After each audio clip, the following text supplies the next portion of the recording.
how's it going, YouTube? I'm back in the video, and today I'm be talking about how Russell Wilson and James Harden are going to be able to play with each other this year. As a lot of people do know, and if you're even a casual NBA fan, you know that Russell Westbrook was traded to the Houston Rockets to join up with James Harden and help them try to win a championship this year. And I'm be talking about one of the biggest critiques that everybody's talking about is how are they going to possibly play together? As they're both extremely ball dominant, they like to shoot a high volume of shots, and they're just very, very ball dominant. And like a lot of people are like, yeah, they're very good players, but will they be good together? Well, I'll be giving two reasons why I think they're going to be able to play very, very well together. So yeah, without further ado, without rambling on too much, let's get right into this video. Alright, so the first reason for this video is going to be one of the biggest things everybody's saying is that there's just simply not enough ball to go around. Well, I actually do disagree with this statement, as I mean, look what they did. Yes, both players like to shoot, like to score a high volume of points and shoot a high volume of shots. That's obviously undebatable, but both players averaged over 7 assists per game last year. Russell Westbrook actually averaged 10 assists per game last year.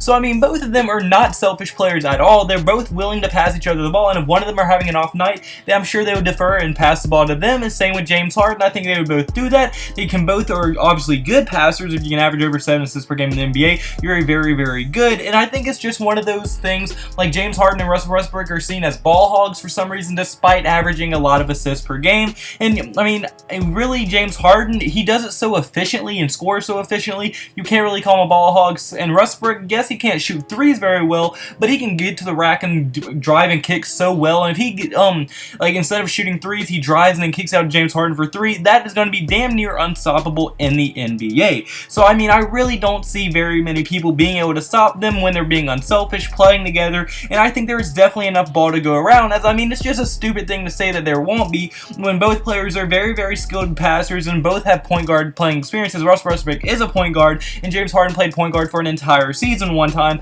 so they both know how to handle the ball. They both know how to bring the ball up the court, get their teammates involved, and really help win. As James Harden knows, you cannot win a playoff series by yourself, as he's tried for a couple years now, and he just simply cannot win it by himself. He sees that. He knows he has to get his teammates involved. He knows he needs Westbrook. He knows that they both have to be playing at an elite level for them to win a championship, and I think that's what James Harden's going to do, and Westbrook knows that as well, as ever since Kevin Durant left.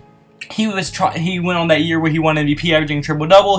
They got bounced in the first round. And then, I mean, yeah, you just cannot win a championship by yourself at all. And I do not think at all that they're going to be selfish. And I think they know that they have to play good together in order to win. And that's going to be their leading, best thing for them to want to win.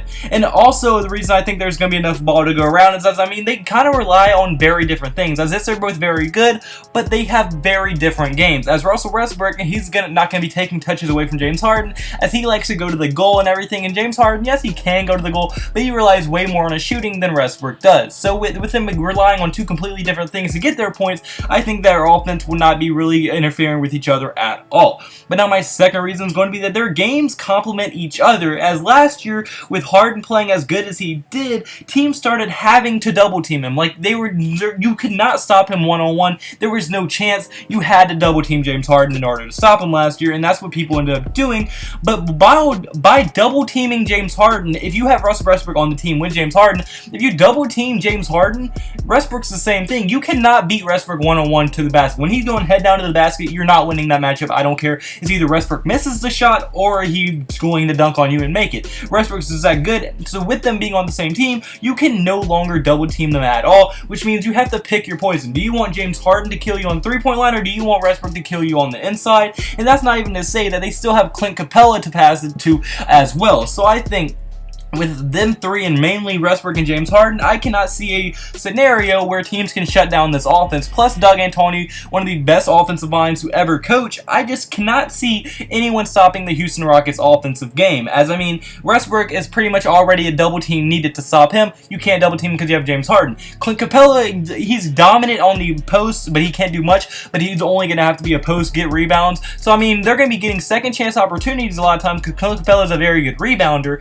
Westbrook's very active on the boards, and James Harden can get rebounds as well. So it's going to be very, very difficult for me to see a situation where a team, no matter how good of a coach and how good of a defensive team you are, I cannot see a situation where they're going to get locked down in any scenario, as both players are literally just unguardable, and that's just how good they are. So I think there's a very, very small chance that this offense will not be one of the best, if not the best, in the entire league next year.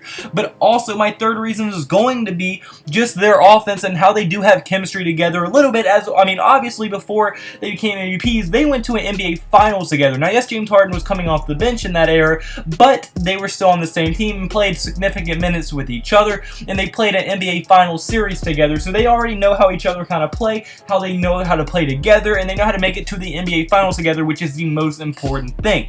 So with that being said, with the fact that they have chemistry together, the fact that they're literally unguardable and that their games do complement each other, plus they will not be selfish and they're going to pass the ball, I cannot see a scenario where they don't at least make the conference finals or the conference semifinals next year.